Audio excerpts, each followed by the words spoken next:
I had built 40 miles of iron road, 3 ironworks, and a fortune large enough to frighten men who had been born to theirs.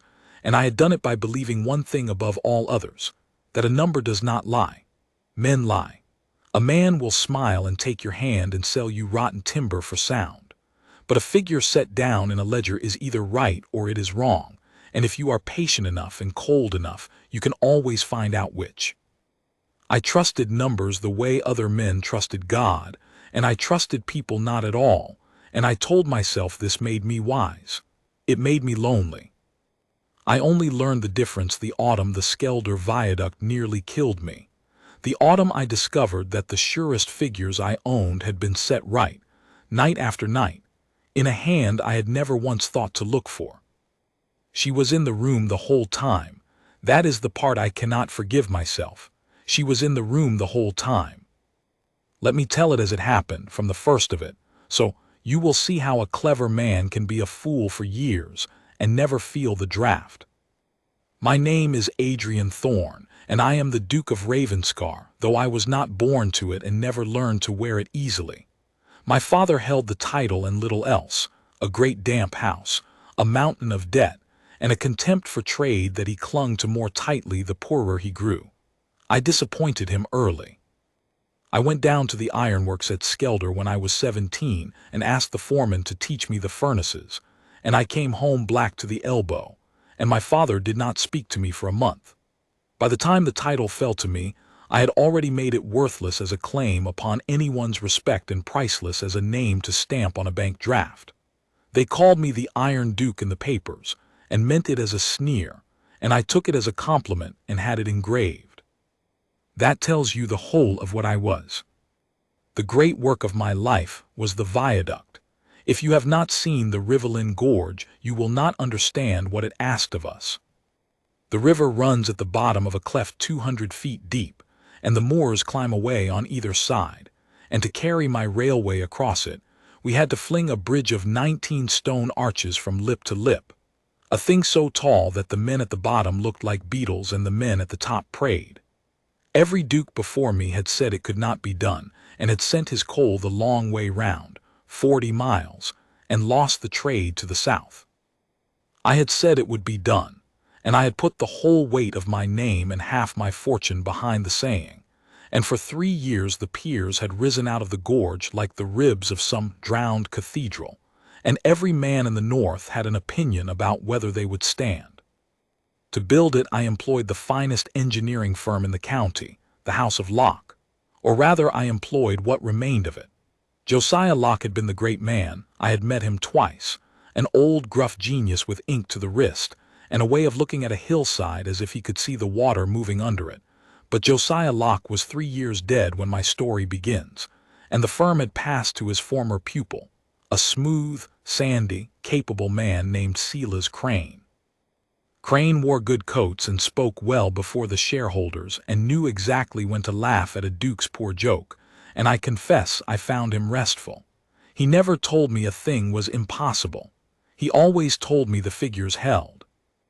I had one other dealing with the House of Locke, though I did not think of it as a dealing at all. Old Locke had left a daughter. When the firm passed to Crane she had passed with it, the way a desk passes, or a set of instruments, and she sat in a corner of the drawing office at Skelder and made fair copies. That was her work, to take the engineer's rough-figured drawings and copy them out clean and exact in a fine, clear hand, for the shareholders and the contractors and the board. Copyist. Computer they called such women sometimes, when they let them near the arithmetic at all, the ones who did the long, dull sums that the clever men had no patience for. I knew there was a Miss Locke. I could not, if you had put a pistol to my head that first year, have told you the color of her eyes. I want you to hold that in your mind, that I knew her name and nothing else, because the first time she saved me from ruin, I thanked another man for it, and never noticed I had done a wrong. It was in the second autumn of the work. Crane brought me the drawings for the centering of the great arches, the timber frames on which each stone arch is built before it can carry itself, and the figures for the loads they would bear. He spread them on the long table in my library and talked, and I listened, and I trusted him, and then I did the thing I always did, which was to check. Not because I doubted him, because I could not help it. I took a pencil and I began to walk through the arithmetic myself, as my old foreman had taught me, muttering the columns under my breath. And I found in the margin of the third sheet, in a small, upright, exact hand quite different from Crane's loose scrawl, a correction. A figure in the load calculation had been set down wrong, a decimal misplaced, the kind of slip a tired man makes at 2 in the morning, and it had been quietly struck through, and the right figure written beside it, and a short note in that same fine hand, some as corrected, centering under strength as first figured, see revised. Had the first figure stood, we should have built the centering for the fourth arch to bear a load a third less than it would truly carry. It would have failed under the weight of the stone. It would have failed with 40 men upon it. I put my finger on the correction, and I felt the cold go through me, that particular cold a builder knows, the ghost of a disaster that did not happen. "What is this?" I said. Crane leaned over and I watched something cross his face, quick as a fish under ice, and then he smiled his smooth smile. "Ah," he said.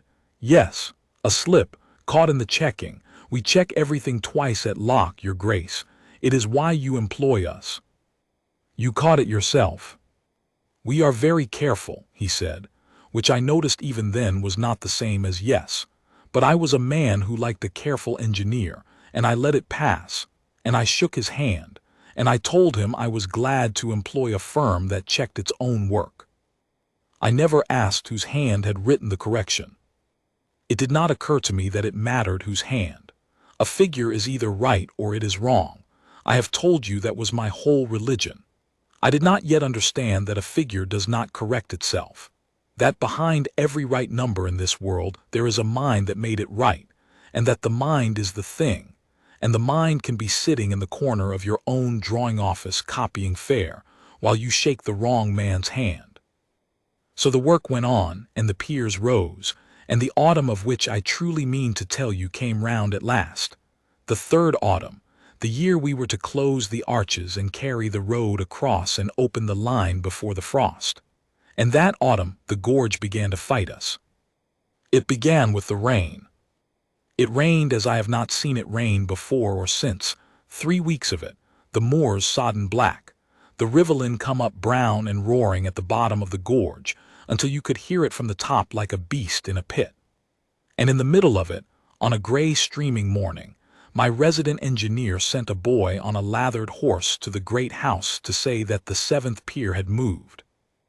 I rode down at once. I want you to see it as I saw it, the gorge full of mist and the sound of water, the half-built arches marching out over nothing, the men standing about in the rain with that particular silence men keep around a thing that has gone wrong. Crane was there hatless, his good coat dark with wet, and for once he was not smiling. "It has settled," he said, "the 7th pier. 1.5 inches at the base we make it. It is nothing. The foundation is bedding into the clay, it is to be expected.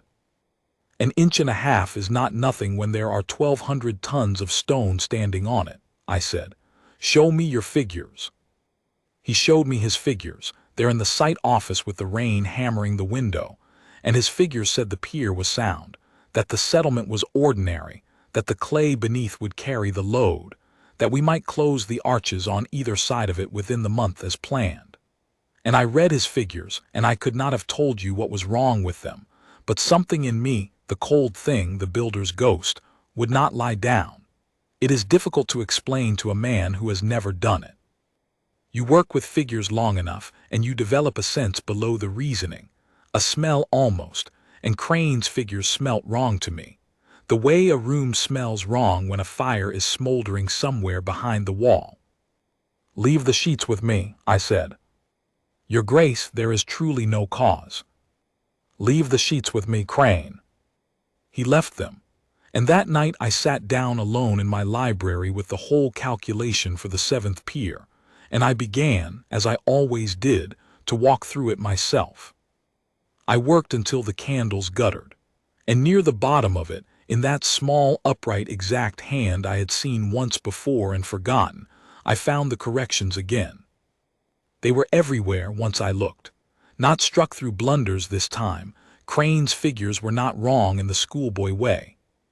They were worse than wrong. They were incomplete. Crane had calculated the load the pier must bear as a dead weight standing still. But a viaduct does not stand still. A train runs over it, and the running load is not the same as the standing load. It strikes, it presses forward, it lifts a little at the back of each carriage. It does 100 subtle, violent things that a dead sum cannot see. And in the margin, in that fine hand, someone had done what Crane had not. Someone had figured the pier under the live load, the moving load, the true load, and had reckoned in the sodden clay, the water pressing at the foundation after 3 weeks of rain, and had come, at the foot of a long, patient, beautiful column of arithmetic, to a single underlined conclusion. As figured for dead load only, pier is sound. As figured for live load on saturated foundation, pier is not sound. Settlement will increase under first heavy engine. Foundation must be underpinned to rock before any load is carried. E.L. I sat and looked at those 2 letters, E.L., for a long time. I knew there was a Miss Locke. I have told you that. Esther, I thought her name was, though I was not sure. And I sat there in the ruin of the candles, and I understood, all at once and much too late, 3 things. The first was that the correction that had saved my centering the year before had not been Crane's. It had been hers. The second was that Crane did not know his own firm's true figures, or worse, knew them and had chosen the comfortable ones to bring me, the ones that let the work go forward on time. And the third, this was the one that would not let me sleep, was that somewhere in a corner of the drawing office at Skelder, a person I had passed a dozen times without a word had, 3 years running, quietly and without credit, and without so much as a thank you, kept my viaduct standing and my 40 men alive, and I did not even know the color of her eyes. I rode down to the works before it was properly light. The drawing office at Skelder was a long, low room over the site office, with a north wall of windows to catch the flat, cold light that draftsmen need, and it smelt of ink and India rubber and the pipe smoke of men who had gone home. I came up the wooden stair without announcing myself. A duke gets into the habit of walking into his own places, and I stopped in the doorway because there was someone there. She was at the far board under the windows, and she had not heard me. She was perhaps 25, in a gray stuff gown that had been turned at the cuffs, with dark hair drawn back plainly, and a smudge of graphite along the edge of her hand where it had dragged across the paper, the ineradicable mark of everyone who has ever drawn for a living. She was bent over the board with a scale rule and a pair of dividers, and she was not copying. I stood in the doorway long enough to be sure of that. A copyist's hand moves in a certain patient tracing way. Hers did not move like that at all. Hers stopped and hovered and set down a figure and stopped again, and I saw her lips move as she ran a column, and I saw her frown and strike something out, and I knew that frown, God help me, I had worn it myself 1,000 times over 1,000 columns. It was the frown of a mind, arguing with a number and winning. "Miss Locke," I said.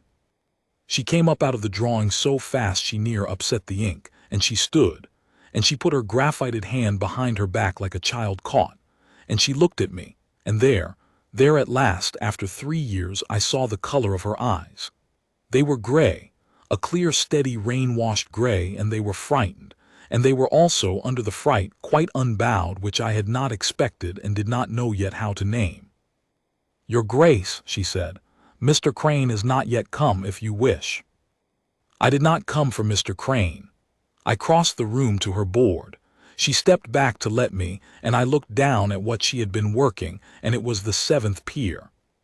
It was her own calculation, the one I had found in the margin, but done out again in full, larger, more carefully, every step shown, and beside it a sketch, quick and sure, of an underpinning, a way to carry the pier's foundation down through the treacherous clay to the sound rock beneath. It was elegant. It was the answer. I had come down that morning half-meaning to send for a consulting man from London at ruinous cost, and here it was already, drawn out in a turncuff gown by a woman I had been told did fair copies. "This is your hand," I said. It was not a question. "In the margins, the correction to the centering last year, and this." I set my finger on the two letters at the foot of the sheet. E.L. Esther Locke. I watched her decide whether to lie. I watched it as plainly as I had watched the fish go under the ice in Crane's face a year before, but where his had been a flinch away from the truth, hers was a bracing toward it. She lifted her chin. "Yes," she said, "it is my hand." "All of it?" "For 3 years, yes." "Does Crane know?" Something flickered, not fear now, something older and more tired. "Mr. Crane," she said carefully, "signs the drawings." Which was, I noticed, the same answer he had given me a year before. Not a yes, and not a lie, and everything in the space between. I began, standing in that cold, ink-smelling room, to be angry, but I could not yet tell you at whom. "Sit down, Miss Locke," I said. "Your Grace, it is not." "Sit down and show me the pier." She looked at me a moment longer. "And then I have thought about this often since. It was the moment the whole of the rest of my life turned upon. Though neither of us knew it, she made a small decision, and she sat, and she drew the sheet toward her, and she began to show me the pier. I have sat with clever men all my life. I have sat with the best engineers in England, men whose names are on bridges you have crossed. I had never in my life sat with a mind like Esther Locke's, and I knew it before she had finished the first sheet. She did not talk the way Crane talked, all confidence and reassurance. She talked the way the work talked. She showed me the settlement, and why it was not ordinary, and why the rain had made it worse, and how the clay would go on yielding under a moving load the way it never would under a dead one. And she showed me the arithmetic of it, and where I checked her, she was right, and where I doubted her, she stopped and worked it again before my eyes rather than ask me to take her word. She had no vanity about being believed. She had only the figures, and a complete and quiet certainty that the figures would speak for themselves if a man would only look. She was, I understood, exactly what I had always claimed to be and had never truly been. She trusted the number over the man, even over the powerful man standing at her shoulder who could turn her out of doors with a word. "You are telling me," I said at last, "that if I close those arches next month as Crane has planned, the pier will move under the first heavy engine." "I am telling you it may," she said. "I do not say things will happen. I say what the figures make likely and how likely, and I set down the doubt honestly. The pier will very probably move. It may move enough to open the joints in the arches on either side. If it does that under a loaded train—" She stopped, and I saw her think of the men the way I had thought of them. "Then it will not matter how likely I said it was. And the underpinning will carry the foundation to rock and make the pier safe. It will cost you 5 weeks and a great deal of money, and it will make you miss your opening before the frost." She said this plainly, looking at me. She was telling a duke who had staked his name on an opening date that his date was a lie, and she was telling it because it was true, and she did not flinch, and I understood that she had been ready to be turned out for it. She had drawn this answer knowing what it cost her to be right. I have said I was a cold man. I will tell you what happened in me, standing at that board, because it is the beginning of everything. I felt the anger still at Crane, at the smooth, easy figures, at the missed opening, at 3 years of margins I had never read. But underneath the anger, this was the strange thing. This was the thing I did not have a word for yet. Underneath it, something in me that had been shut a very long time came quietly and terribly open, the way a door comes open in a house you had thought was empty, and beyond it was a warmth I had forgotten was in the building. I looked at this woman in her turned cuffs who trusted the truth of a number more than her own bread, and I did not want to shake her hand and thank her. I wanted to know her. I wanted to know everything she thought. I wanted, God help me, to be a person she believed was worth telling the truth to. I did not say any of that.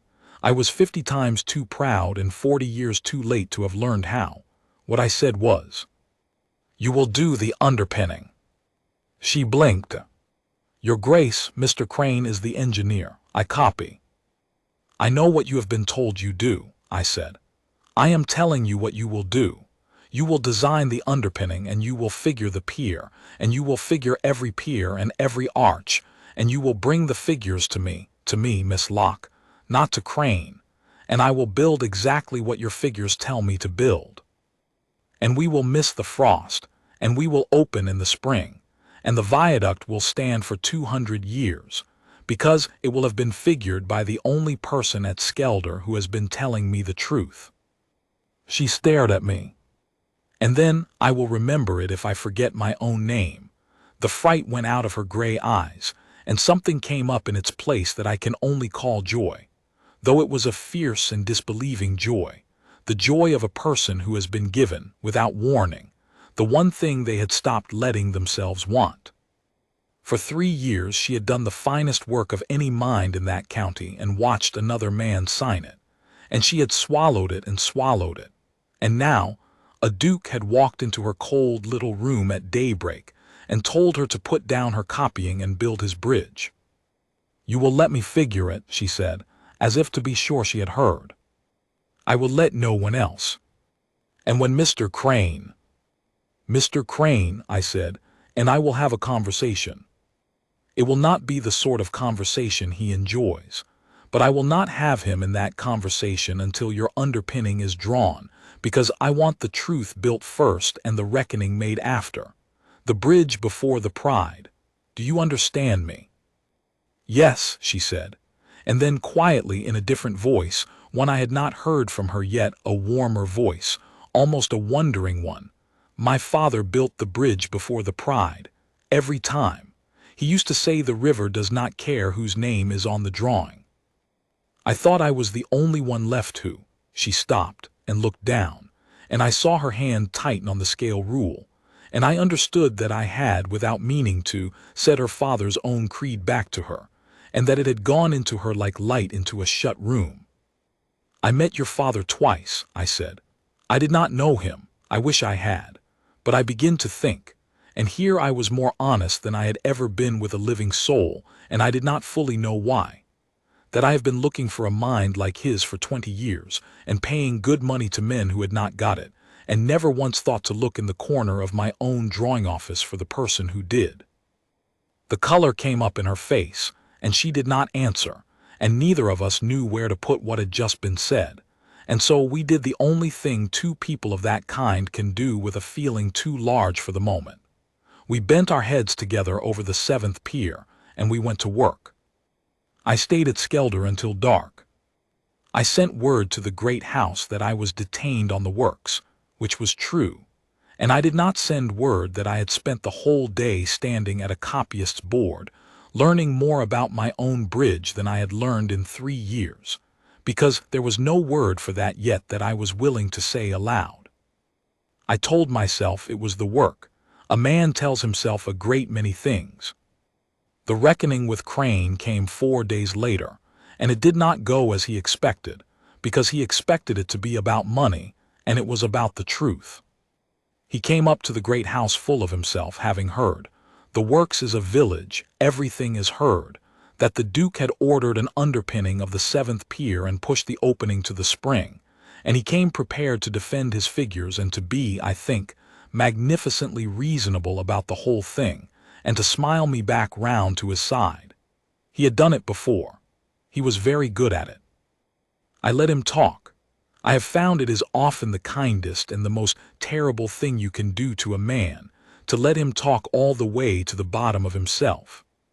He explained that the settlement was ordinary, that consulting men always found reasons to spend a duke's money, that the opening might yet be saved with a little courage, that I must not let some nervous clerk's arithmetic frighten me off my own achievement. Some nervous clerk's arithmetic, I said. Your Grace, I understand there has been, he chose the word delicately, input, from the office. That is well enough, we all lean on our people, but the responsibility, the judgment is mine. I sign the drawings. You do sign the drawings, I agreed.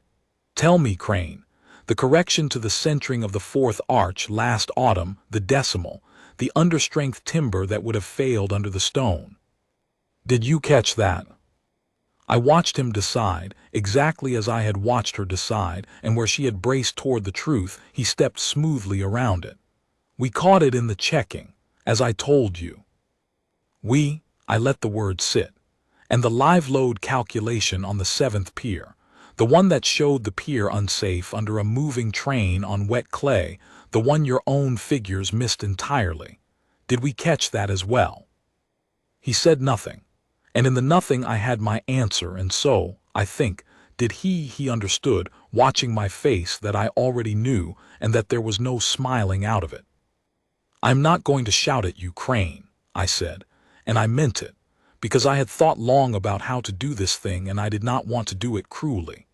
A humbled man is a dangerous man, and a bridge is a long undertaking, and more than that, I have never found any joy in grinding a face into the dirt, whatever the papers say of the Iron Duke.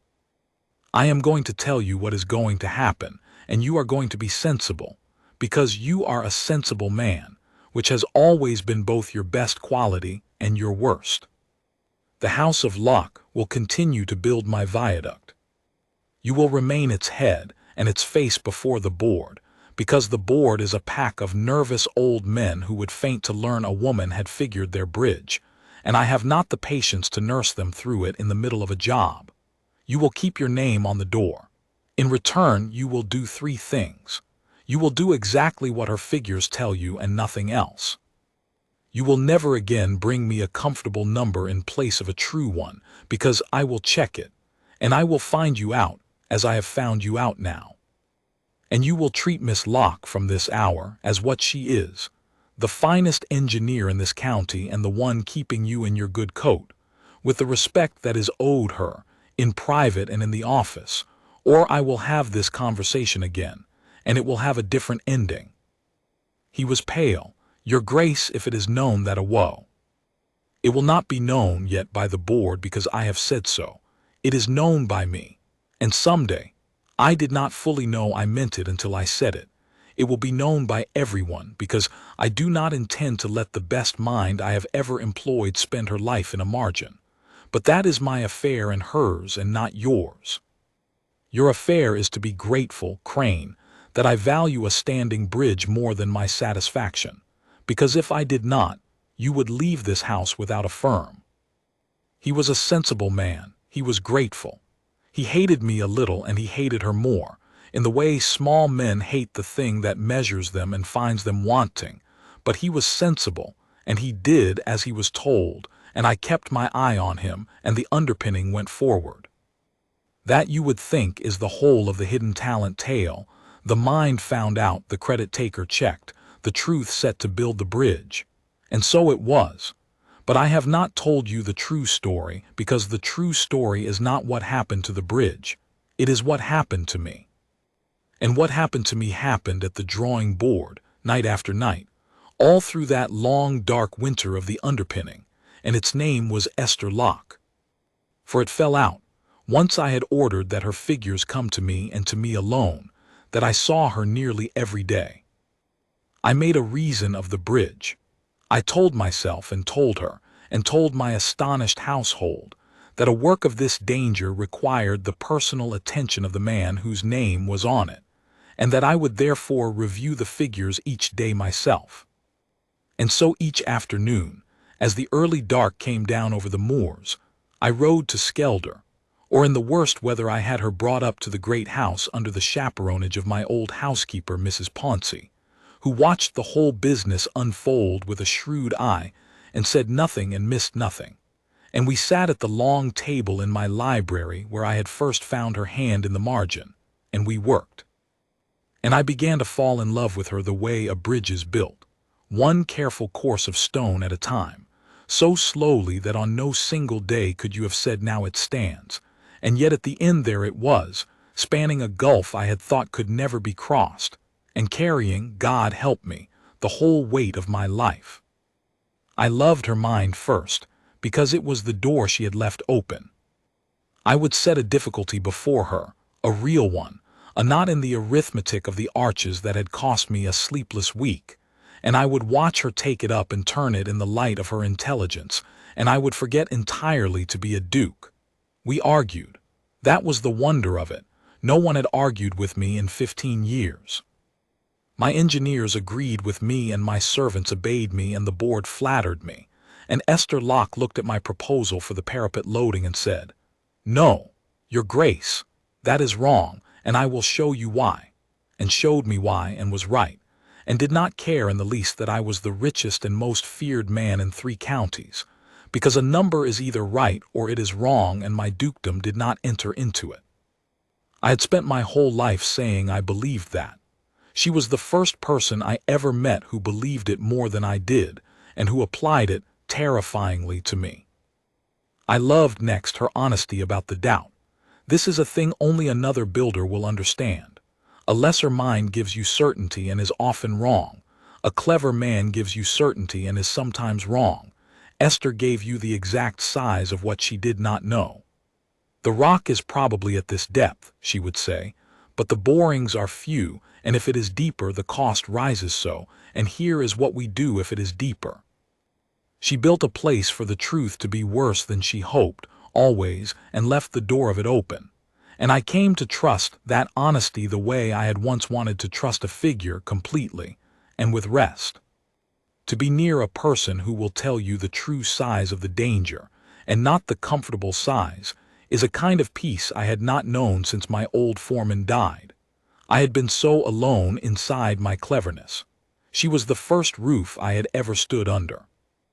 And last and slowest and most against my will, for I was a proud man and thought myself past all that, I began to love her, the whole of her, the woman in the turned cuffs, the graphite on the edge of her hand, the way she pushed a loose lock of dark hair back with her wrist when she was thinking, leaving a smudge on her temple that I never told her of because I did not want her to stop.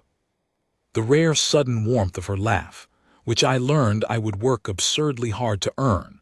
I, who had not tried to make a soul laugh in 20 years, sitting up half the night to find a dry small joke about the board that might, if I were lucky, be rewarded with that laugh.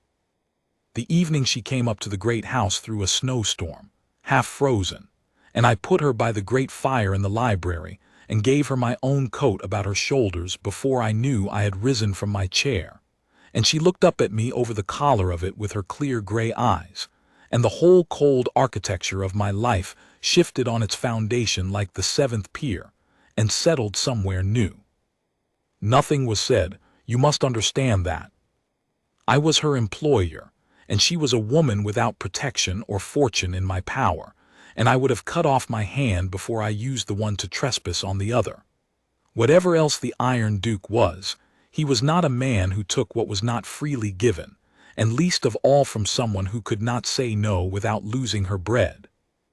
So I said nothing, and I kept the table's width between us, and I made a reason of the bridge, and I told myself it was the bridge, and Mrs. Pauncey sat by the fire with her sewing and did not believe me for a single evening, and neither, I think, did Esther. But there was one evening in the deep of that winter, the underpinning down at last to Sound Rock, the 7th pier saved, the worst of the danger behind us, when I came near to saying it and did not, and the not saying is a thing I want to set down because it tells you what she was. We had finished late. The last figure checked, the arch that would rest on the mended pier proved safe upon paper, and there was a lightness on us both, the lightness that comes when a great fear has been laid to rest by honest work. She was gathering her sheets, and I was watching her hands, and I said, before I had weighed it, "Your father would be proud of this bridge." She went still, and when she looked up, her gray eyes were bright in a way I had not seen, and she said, "He would be proud that it was figured honestly. He would not care that it was figured by me. That was the only freedom he ever gave me. He never once in all my life made me feel that my being a woman made my arithmetic worth less. He taught me exactly as he would have taught a son, and he let me sign my work in the private ledgers even when we could not put my name on the public ones, and when he died. Her voice did not break, but it thinned, the way a note thins at the edge of a great room. When he died, I lost the bridge and the freedom together, and I thought I had lost them for good. I made fair copies for 3 years, your grace, of my own designs, signed by another man. I do not tell you this for pity. I tell you because you asked me that first morning whether it was all my hand, and I said yes, and I have wanted ever since to tell you the rest, that it was my whole life you found in that margin. Not just a correction. My whole life, waiting in a margin for someone to read it. I sat and looked at her, and everything I felt rose up in me like water behind a wall, and I very nearly said it. I nearly said, then let me read it. Let me read every margin of you for the rest of my life. Marry me, Esther Locke, not because I am a duke and can lift you out of the corner, but because I am a lonely man who has been looking for your father's creed in a living face for 20 years and has found it at last, and I cannot go back to the cold now that I have stood in the warm. I did not say it, and I will tell you why, because it is the measure of what I had come, painfully and late, to understand. I did not say it because she was not yet free. She was still, that night, a woman in my employ in my house, dependent on my goodwill for her bread and her father's firm, and the one work she loved in the world. If I said marry me across that table, with all that weight of my power on my side and none on hers, then whatever she answered would be an answer given in a cage. She might say yes because she loved me. I let myself hope she might. Or she might say yes because she could not, in her position, safely say no, and I would never, to the end of my days, be certain which. And I found I could not bear that. I who had built my life on knowing which, I could not bear to win her by a means that would leave me forever unsure I had truly won her at all. So I did not say it. I stood, and I bowed to her as I would have bowed to a duchess, and I said only, "Thank you for telling me the rest, Miss Locke. It was the finest thing anyone has entrusted to me in a long time." And I sent her home in my own carriage through the snow, and I stood at the library window and watched the lamps of it go down the drive and out of sight. And I began, that night, to plan the only kind of asking I would let myself do, the kind where she was standing on her own ground, and free, and able to say no to a duke without losing a single thing she loved, so that if she said yes I would know, to the bone, that she had chosen me. It took me until spring. We opened the Skelder Viaduct on the last day of April, and it was the making of Esther Locke, and I did it on purpose, and it is the thing I am proudest of in a life that has, they tell me, a good deal in it to be proud of. The opening was a great affair. The whole board came up from London, and the county came out, and the newspapers sent their men, because a viaduct 19 arches long across the Rivelin Gorge is a wonder of the age, and everyone had said it could not be done. There was to be a ceremonial train, the first engine to cross, drawing carriages full of shareholders and lords and ladies, over 200 feet of empty air on the bridge the Iron Duke had built. And there was to be a load test first, before the fine people were led across. A train of wagons filled with iron, heavier by half than any train that would ever run in service, driven slowly out onto the arches and stopped over each pier in turn, while the engineers watched the great stones for any movement, any sign, any whisper of the settlement that had so nearly ruined us in the autumn. The load test was the true christening of the bridge, the moment the figures met the iron and the world learned whether the arithmetic had told the truth. And I arranged it so that the figures on trial that day were hers, and everyone knew it. I did it in the plainest, most public way I could contrive, in front of the whole board and the county and the newspaper men on the platform at the Skelder end, in the bright cold spring sun with the flag snapping. I stood up to make the address they expected of me, the Iron Duke opening his great work, and I did not make the address they expected. "You have come to see a bridge," I said. "You may see it in a moment. It is behind me, and it will stand for 200 years, and you may cross it today without fear. But before you cross it, I will tell you the truth about it, because it was built on the truth and it deserves to be opened on the truth, and because there is a debt of honesty I mean to pay in front of witnesses. Last autumn this bridge was very nearly lost. The seventh pier moved. The figures I had been given said it was safe. The figures were wrong, and had I trusted them, the pier would have failed under the first heavy train, and I should be addressing you today across a grave. The bridge was saved because one engineer, one mind at Skelder, had figured that pier honestly, under the true moving load, on the true wet foundation, and had set down the danger plainly when it would have been easier and more profitable to set down comfort. That engineer designed the underpinning that carried the pier to rock.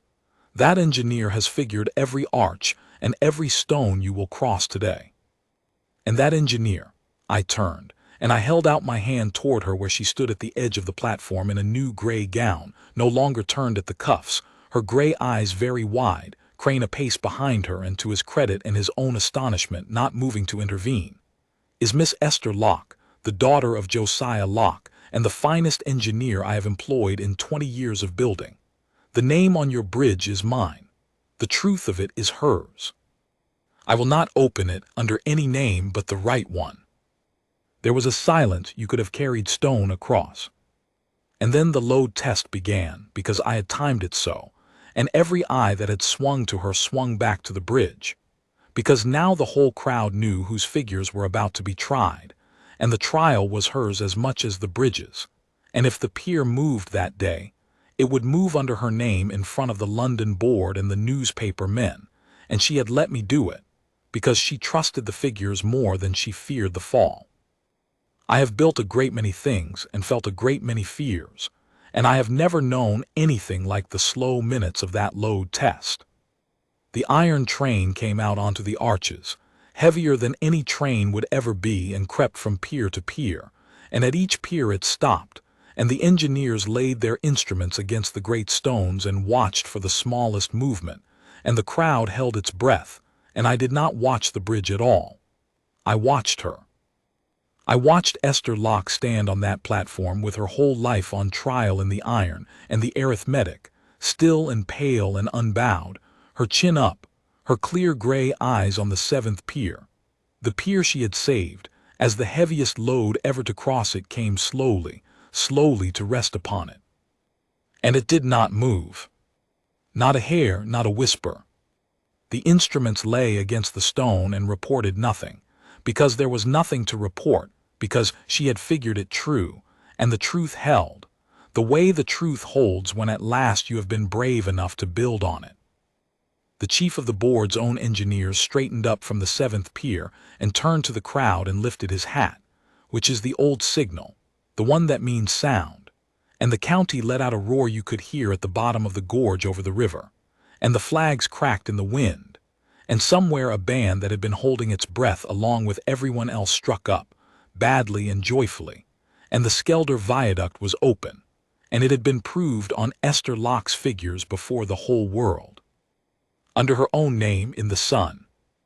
I looked at her through all of it, and she turned from the bridge at last, with the roar going up around her, turned and found me across the platform, the way she had found me across the drawing office that first gray morning, and on her face was that fierce disbelieving joy I had seen the day I told her she would build my bridge, only larger now, and undefended and shining, and I understood that I was looking at a woman standing, for the first time in her life, on her own ground in her own name, needing nothing from any man in the world, which was precisely the ground I had spent all winter working to bring her to, because now, and only now, could I ask her. I went to her through the crowd. Men were trying to shake my hand, and I did not take theirs. I stopped in front of her, and the roar seemed to go a long way off, and I said, in a voice pitched for her alone, "Miss Locke, you are from this hour the acknowledged engineer of the Skelder Viaduct, before the board and the newspapers and the county. The house of Locke will bear your name as well as Crane's, or as its own if you wish it, and you will never again make a fair copy of your own genius for another man to sign. That is done. It is yours. It required nothing of you but the truth, and you have paid it, and no power on earth can take it back, not the board and not Crane, and not I. You are free, and you are your own, and you owe me nothing. And it is because you owe me nothing that I can ask you the other thing, which I have wanted to ask since a snowy night in my library and would not, because you were in my power, and I could not bear to win you in a cage. You are not in my power now. You can say no to me before all these people and walk off this platform the celebrated engineer of the age and lose nothing but an afternoon. So I ask you free, Esther, as one honest builder to another, with all my weight and none of yours. I have been alone inside my cleverness my whole life, and I did not know it was cold until I stood in the warm of your mind, and I do not want to go back to the cold. Marry me. Not to lift you out of any corner you have lifted yourself in front of the world today. Marry me because I love the whole of you, the margins and all, and I want to spend my life reading them and building beside you, and arguing with you across a table until we are both old, and being, if you will let me, a person you think is worth telling the truth to. That is the whole of my figure. I have set down the doubt honestly, as you taught me. You may say no, and I will bow and be glad I ever knew you. But I had to ask you standing on your own ground, so that if you said yes, I would know to the bone that you had chosen me. And Esther Locke, the finest engineer in the north of England, the woman I had passed for 3 years without learning the color of her eyes, looked up at me on that loud, bright platform with the bridge she had saved standing behind us for 200 years, and her gray eyes filled, and she did the thing she had done since the first morning. She did not flinch, and she did not hide, and she told me the truth. I have figured this too, Your Grace, she said, and there was the warmth, and there was the laugh coming up under the tears. Every night since the snow. I set down the doubt, and I set down the danger, and I did the sum again and again, and it came out the same each time, and I did not let myself believe it, because I could not tell whether I was your engineer or your— She stopped and steadied and lifted her chin and gave me the answer whole on her own ground freely. You have made me free so that I could choose you. Then I choose you. Yes. 100 times yes, figured honestly with no correction in the margin. I love you, Adrian. I have loved you since you walked into my cold little room and told me to build your bridge. I did not care in the least that the whole county was watching. I took her graphited hand. She never did lose the smudge. I would not have wished it, and I raised it to my lips, the way I should have bowed to a duchess, because she was to be one, though that was the least of what she was. And the band played, and the bridge stood, and the river ran on at the bottom of the gorge, not caring whose name was on the drawing, exactly as her father had always said. We were married in the summer, over the objections of precisely no one who signified, and the objections of a great many who did not and were ignored. The board came round, as nervous old men do, the instant the newspapers decided that a duke who had raised his own engineer out of a drawing office and married her was the most romantic thing in England. And so a truth I had meant to smuggle past them became, overnight, the making of my firm rather than the ruin of it, which taught me something about the world I have never forgotten. Crane kept his good coats, and in time, a genuine share of the credit for the work that came after, having discovered, once he stopped fighting it, that it was more comfortable to be the second best engineer in a great firm than the first man in a small dishonest one. I bore him no grudge in the end. A bridge is a long undertaking, and there is no room on it for old grudges. She taught me that too. Esther put her name to a dozen more bridges after Skelder, and then to viaducts and to a sea wall that has held back 40 winters, and there are men alive today who would tell you she was the finest engineer of the age and never mention that she was a woman or a duchess, which is exactly how she would have it, because a number is either right or it is wrong, and neither her sex nor her coronet ever once entered into a figure. We argued across the long library table to the end of our days. It was the great joy of my life. I had spent 40 years believing I trusted the truth above all things, and I had been a proud, cold man saying a fine thing he had never truly done. And then a woman in turned cuffs, whom I had been told did fair copies, taught me at last what it costs to build on the truth, and how it holds when you are brave enough, and how warm it is to stand at last under a roof you did not build alone. They called me the Iron Duke to the end in the papers. I never minded it, but I will tell you the truth of it now, as she taught me to tell the truth of everything. The iron was never in me.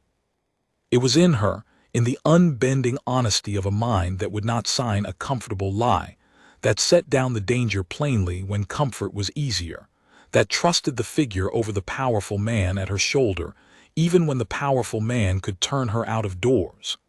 That was the iron that held my bridge up and my life up for 50 years. I found it in the margins. I very nearly did not read it. And the whole of my happiness and the whole of my life turned on the one gray morning when I walked into my own drawing office without announcing myself, and stopped in the doorway and looked at last, and only just in time, into the corner of the room where the truth had been sitting, patient and unregarded, waiting 3 years for a man to be wise enough to see it. She was in the room the whole time. I thank God every day I have left that I looked before it was too late.